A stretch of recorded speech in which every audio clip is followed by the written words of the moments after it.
Hello everybody and welcome to Gene's Reviews from a regular dude, where I do movie reviews, trailer reactions, I react to YouTube videos, and I review YouTube channels.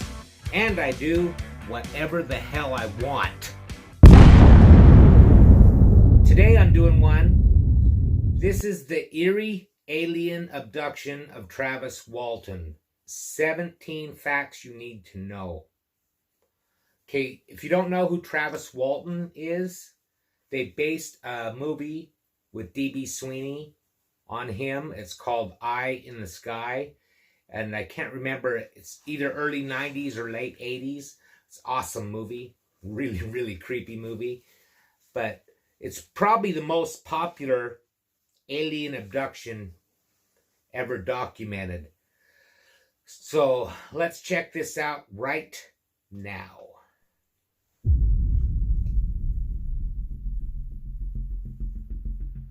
It's one of the most famous, and at the same time, one of the most controversial cases in ufology. Travis Walton is now a name that has become synonymous with the alien abduction phenomena, thanks to in no small part he's still the mass alive, media but I'm not attention sure on his that. case received at the time. This profile was only raised further with the release of the 1993 movie Fire in the Sky, 93, which chronicled okay. the events surrounding Early its 90s, abduction. that was close. But for all those who believe Walton's story, there seemed to be an equal number of people who doubt his authenticity, and both he and the other witnesses to the events that fateful night have come under personal attacks by those claiming they faked the whole thing as part of some money-making scheme. Walton's story has left researchers, skeptics, and law enforcement asking countless questions regarding their respective fields of interest. But the question everybody seems to want to know is just where was Travis Walton between November the 5th and November the 10th, 1975?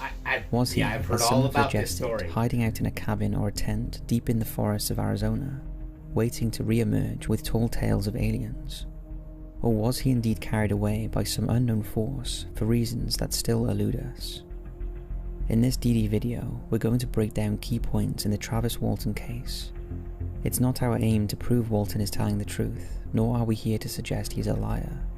But until he or his colleagues come forward admitting it is a hoax, or some previously undiscovered evidence emerges that proves he is telling the truth, we are left with deciding for ourselves what we want to believe. So let's delve into the case of Travis Walton. November the 5th, 1970. Okay, first of all, I believe him. I believe it's real because I've seen interviews with him before and everything, and just the facts around it, I completely believe that he's genuine. 25. The following account comes from Travis Walton and 6 of his co-workers who were with him the day his experience began. So I was 14. However, it must be pointed out that his co-workers can only account for the events up to when he claims to have been taken. As well as the 22-year-old Walton, the crew comprised of Mike Rogers, who was their boss and was a personal friend of Walton, Ken Peterson, John Glett, Steve Pierce, Alan Dallas, and Dwayne Smith. The 7 men were working as part of a timber stand improvement crew in the Apache Stingraves National Forest near their hometown of Snowflake, Arizona. The contract was one of the most lucrative Rogers and his men had received from the Forest Service, but was behind schedule, and this put a great deal of pressure on them to work longer hours. When the men broke for the day just after 6 p.m, they climbed into their truck and started heading home when they saw a strange glow through the trees in the darkness. At first, the men thought that there was a fire burning in the woods, but as they drove near to investigate, they were shocked to find a large, silvery disc-shaped craft, approximately 8 feet wide and 20 feet high, hovering above a clearing. Shocked at the sight, Rogers hit the brakes, but before the truck had even stopped, an excited Walton had leapt from the cab and rushed towards the disc to get a closer look, despite pleas from his co-workers to come back. From the truck, Rogers and the remaining 5 men watched as a beam of blue light struck Walton, sending him careering about 10 feet through the air and landing on his back. In that moment, Rogers and the others were convinced the disc had killed Walton, and Rogers floored the gas pedal of the truck, fearing they would be next. Shortly after Yeah, driving good away, friends, huh? Rogers stopped the truck and convinced them that they could not just leave Walton there, dead or alive. They returned to the scene, but found no trace of the disc or Travis. Not knowing what else to do, they drove into town and decided they had no choice but to call the police. The investigation. After contacting the if it's police, all Rogers fake, and the others... If every bit of it is fake, then they all have to be in on it. Every single one of them. Not one of them can stray from the story. That's why I think it'd be really hard for 6 people to all have the same story if it's not true. What do you think? Leave your comments down below. Were first questioned by a local deputy before they met with Sheriff Marlon Gillespie, who noted that the men were certainly disheveled and frightened. I'm pretty sure That it's night, pronounced the men-led Gillespie. sheriff and a handful of deputies back to the Not spot Gillespie, where they had said the object had Gillespie. been, but they failed to locate him or indeed any evidence of the disc. They returned to town and began organising a larger search the next day. It was winter and temperatures in the mountains were known to plummet below zero, so there was indeed a degree of urgency to locate Walton quickly. Dogs and even helicopters were eventually used in the search, and it became one of the largest in Arizona state history. But again, no evidence of Walton or the disc was found. Cold places in Arizona, as the search continued, Rogers and the others found themselves being questioned more and more by police, in a manner that indicated they suspected foul play.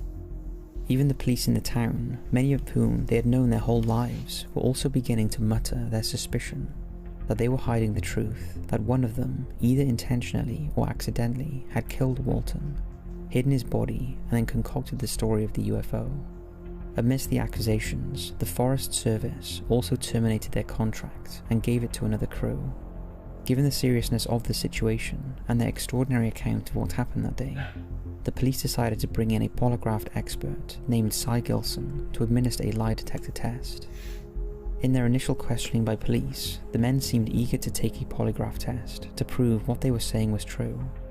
However, as they began to suspect that they were now suspects, they began to fear that they were being set up, and so were reluctant to take the test, although they eventually agreed. Henry Thomas was in that movie. While one too. of them, Alan Dalis, couldn't be read accurately by the machine, all 5 of the others, including Rogers, passed the test, which only fueled the interest of the media. Unfortunately, the test did not put an end to the accusations. Almost immediately, questions over how the test was performed were being brought up by skeptics in interviews. And I think a lot of times when, like he said, that everybody still kept going after him, thinking they were lying and everything. I think a lot of times these people know that it happened. They know it's real, but they think that people are going to be scared or something, so they don't want everybody to know about it. They want to keep it under wraps, let's not cause a panic and everything. So they just try and discredit them, even though they know that it's really true. Even some of the investigating police officers. The fact that Dallas was the only one who came back inconclusive was also of interest to the police, since Walton and Dallas were known to have had altercations in the past. This led them to suspect he had been the one who killed Walton. Then, on the night of November the 10th, 1975, Walton's sister received a phone call that changed everything. It was from Travis Walton. He showed up. Waltons Account. It had been 5 days since Walton had disappeared, Naked in and he a was phone badly booth. shaken up on the phone, but managed to explain that he was at Exon Garage in the town of Heber, and he had no idea how he got there. When his family drove to the garage to pick him up, he had no idea that 5 days had passed.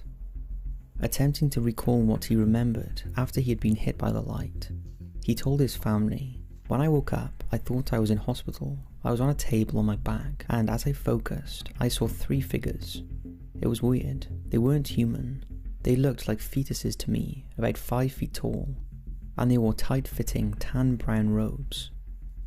Their skin was white like a mushroom, but they had no clear features." Walton then explained that he felt an overwhelming sense of panic and reached for a transparent, tube-like object nearby. He attempted to smash it and use it as a weapon, but it wouldn't break. However, the beings were startled enough to scurry away, leaving him alone in the room for a short while. Then a 4th being appeared, different to the previous ones in that he was more human looking but wore a transparent helmet that resembled a fishbowl to Walton. This being appeared to have a calming influence over Walton and led him into an adjacent room. Walton then explained, "There was a high-backed chair in the middle of the room with buttons on one arm and a lever on the other. The man left as suddenly as he had arrived, and I began playing with buttons. I pushed the lever and the scene outside suddenly changed. I felt we were moving. I know we were in a spaceship. Then things went black again." Walton then explained that after he blacked out, the next thing he knew, he was lying in the road near the garage outside Heber, and he managed to catch a glimpse of the craft as it silently took off. With the police being unable to charge any of them with any crimes, despite ongoing suspicion, amongst their... In the movie, they go way more into it when he's actually in the spacecraft. I mean, it's really, really creepy. They're doing experiments on him, and it's just horrifying. But they're not talking about any of that. According to this, sounds like he just... maybe he blocked that all out and remembered it later, and that's why it's in the movie. Ranks that the men had faked the whole thing, they reluctantly closed the case. But researchers, journalists and skeptics hounded the men and swamped the town, much to the chagrin of the locals who vented their frustration on Roger's crew. As for Walton, people who knew him reported a marked change in his behaviour after the incident, and was more withdrawn than before, but if any of them thought the whole affair was over, they were wrong. They were now on trial in the court of public opinion. Polygraph woes. A polygraph or lie detector works by recognising physiological changes in the body due to a psychological stimuli experienced when humans feel or sense danger. The autonomous nervous system, when entering these stimuli, instigate the flight or fight response, resulting in the body undergoing physiological changes which the polygraph then detects. Because there is a risk to being uncovered, lies can trigger these responses which the machine detects. Very soon after his reappearance, Walton was quickly given a polygraph test, the result of which were eagerly awaited after the first test on the others had revealed such startling results. The test was administered by private investigator John McCarthy, who was hired by the Aerial Phenomena Research Organisation, or APRO, and the National Enquirer. But unfortunately for Walton, McCarthy concluded that Walton was being deceptive. APRO was not satisfied with the results, however, noting that Walton was still in a highly agitated state, and that this probably affected the results. They decided not to publish the results, and instead conduct another test at a later date. This time Walton passed the test, and APRO and the National Enquirer published the results. This understandably generated enormous interest, and APRO especially were quick to capitalise on it, declaring the whole affair as one of the most important abduction cases in history. However, the publicity the case was generating also attracted the skeptics, and among those that descended on the small town of Snowflake was Philip Klass. Klass had developed quite a reputation amongst the UFO community, becoming known as the Sherlock Holmes of ufology for his forensics and determined approach to uncovering the truth. Later, Klass would be accused of effectively conducting a witch hunt to prove that the men were lying, especially when he uncovered the first failed test. I know you shouldn't. He also accused Walton of using certain countermeasures, such as controlling his breathing during the second test, and criticised the types of questions being asked. The polygraph test became crucial evidence for both sides of the argument, yet neither would be satisfied with the results.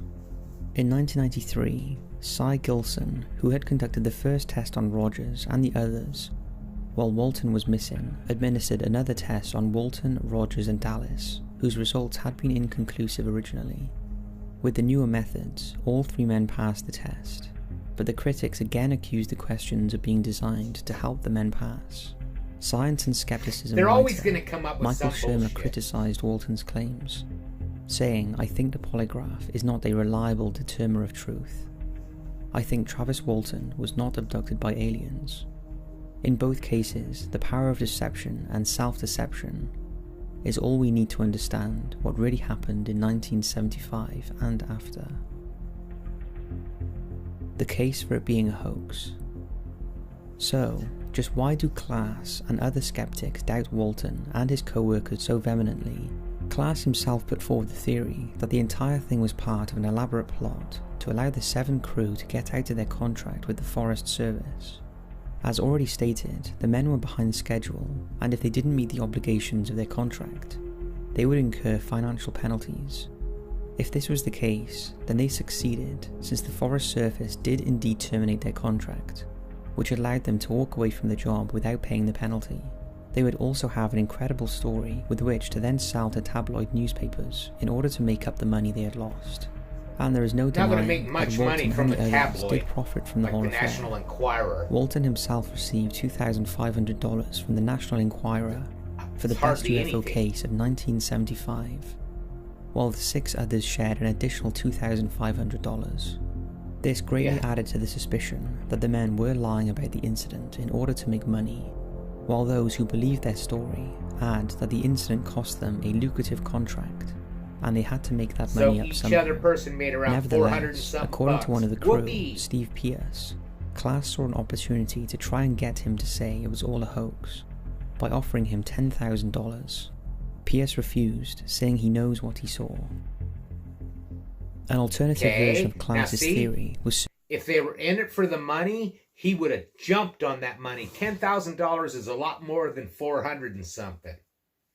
So, I believe it. Circulated by members of the local police in Snowflake, who carried out the initial investigation and search.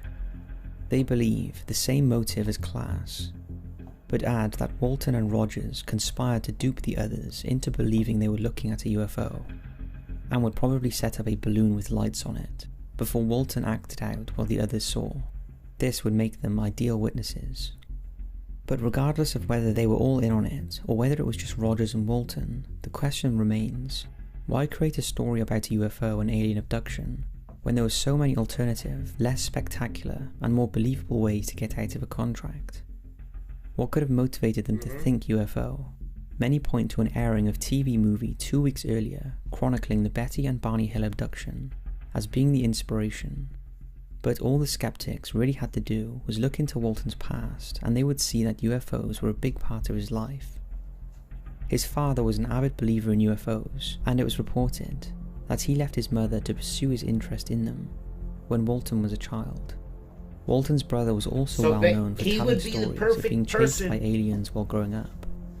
Walton himself retained his father's interest in UFOs even before his alleged abduction, and Rogers told investigators during the missing days that Walton ran out of the vehicle because he was a UFO freak and was probably excited by it.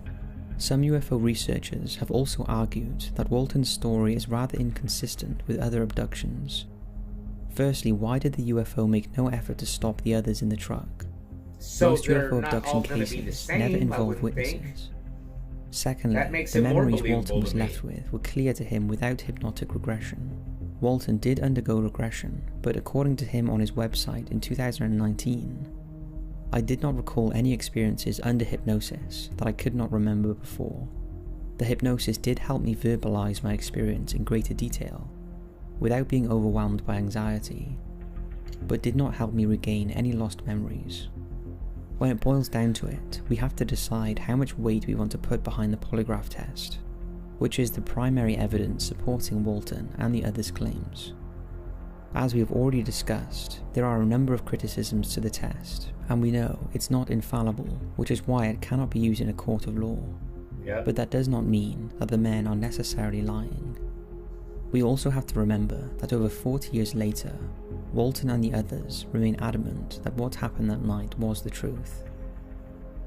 While the release of the movie helped reinvigorate interest in the case, it also muddied a number of details about what they claim happened that night, since several details were changed or added by Paramount Studios in order to single it out from other alien abduction movies circulating at the time. If you guys haven't seen that, you really need to check it out. Walton today. Travis Walton continued to be a significant part of the UFO circuit, speaking at numerous events and on documentaries covering his case. His book, Fire in the Sky, was first published in 1978 and continues to be one of the most read alien abduction books of all time. However, Walton still faces a hail of criticism and accusations of faking the entire incident, with the advent of the internet only further fueling the debate. In an effort to prove once and for all he was telling the truth, he made the ill-conceived decision to participate in the Fox TV show The Moment of Truth in 2008, where he underwent yet another polygraph test. In the climax of the show, Walton was given a verdict that he was lying and seemed genuinely shocked when the results were announced. Shortly after the show, Walton issued a response stating that he now knew the methods used in the test were obsolete ones that weren't accepted in most US states. He also accused the producers of editing the finished show in such a way as to make it appear the audience turned on him after the results, although he claims he was still cheered by many of them. In 2012, Steve Pierce decided to break his silence and speak to Open Minds TV about the events of November 5th, 1975, and about Philip Klass, offering to pay him $10,000 to say he was lying. It was a welcome show of support for Walton, particularly after the appearance on Moment of Truth. In recent years, Travis Walton has pushed for a new movie to be made about his story, but this time he wants far more input in the writing of the script in order to make it as accurate as possible. He also maintains a website where he answers questions people have about his experience. New support. If it seems like internet forums and TV shows seem determined to discredit Walton, it should also be pointed out that he continues to win over support for his claims, and this has led to new theories being suggested by UFO investigators and even Walton himself. In 2017, UFO researcher J.P. Robinson admitted that until he met Walton, he was skeptical about the authenticity of the story. Speaking in the British newspaper The Daily Express, Robinson said, "After having spent quality time in his presence and talking privately about his experience, I can only conclude that this man really did meet these beings aboard their ship. What wasn't clear before was the question of why would they zap him with that beam of light to begin with. It's all a bit too sci-fi for me." However, Robinson now believes this was not intentional. Travis was in the wrong place at the wrong time, and should never have been stood so close to such an incredible machine. He himself explains that he was just about to turn back to the truck seconds before being struck. It now seems that as the craft was preparing to take off into the night sky, it inadvertently knocked Travis for 6, killing him in the process. And they saved him. Yes, you read that right. Travis told me that he believes he was actually dead. So now we get to the real question, which so many people ask: why did they take him on board? Well, according to the man himself, they took him in order to save his life. Yeah. And this they clearly succeeded in doing.